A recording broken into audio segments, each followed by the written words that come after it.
जो लीक करता है उसका इनकाउंटर कर दिया जाए, यहाँ पे खत्म कहानी, मार के उड़ा दीजिए, यहाँ पे बुलडोजर चढ़ा दीजिए। यहाँ पे जो पेपर लीक करता है उसका नार्को टेस्ट कराइए, उसका पोलियोग्राफिक टेस्ट कराइए। अगर आपको 10 लोगों पे शक है तो उनका भी कराइए। अगर आपको लगता है कि हमारे आप पे इन पे किसी पे शक है, हम लोग का नार्को टेस्ट पोलियोग्राफिक टेस्ट कराइए। अगर उसमें पता चलता है पेपर लीक करते हैं, वहीं उड़ा दीजिए उसको, सीधा इनकाउंटर। बच्चों के भविष्य के साथ खिलवाड़ नहीं यहाँ पर, समझे। एक ऐसा कैंपस बनाए जहाँ पे पेपर बने, जहाँ से छपे, और जब तक परीक्षा ना हो जाए उसके अंदर के कर्मचारी घर नहीं जा सकते हैं, ना ही मोबाइल फोन कुछ भी यूज कर सकते हैं। बस इतना बढ़िया व्यवस्था। बोले हमसे आयोग से अगर नहीं हो रहा है, वादा करते हैं हम 5 लाख बच्चों का परीक्षा दिला देंगे और एक पेपर लीक नहीं होगा। और जो लीक करेंगे ना उनको कहीं और ही लीक कर दिया जाएगा। 6 करोड़ लोगों का भविष्य बर्बाद हो गया इन 93 पेपर जो लीक हुए। इनमें मोस्टली पेपर लीक हुए राजस्थान में, उत्तर प्रदेश में, उत्तराखंड में और गुजरात में। इन 4 राज्यों में सबसे ज्यादा पेपर लीक हुए। इन चारों राज्यों में बीजेपी की सरकारें हैं।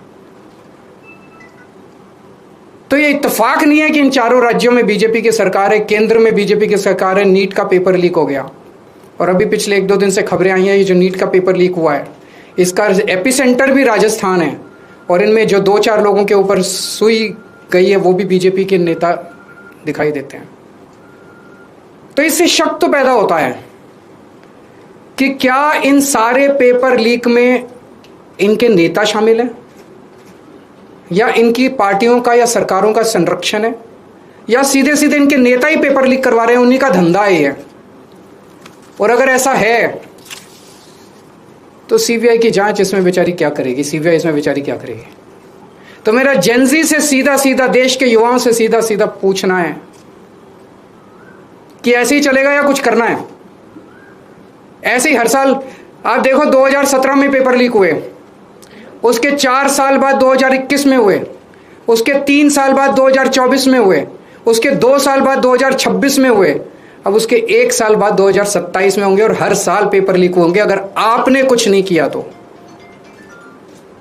अगर नेपाल का और बांग्लादेश का जेनजी सड़कों पे उतर के अपने देश की सरकारों को बदल सकता है, तो हमारे देश का जेनजी पेपर लीक करने वाले मंत्रियों को जेल नहीं भेज सकता है।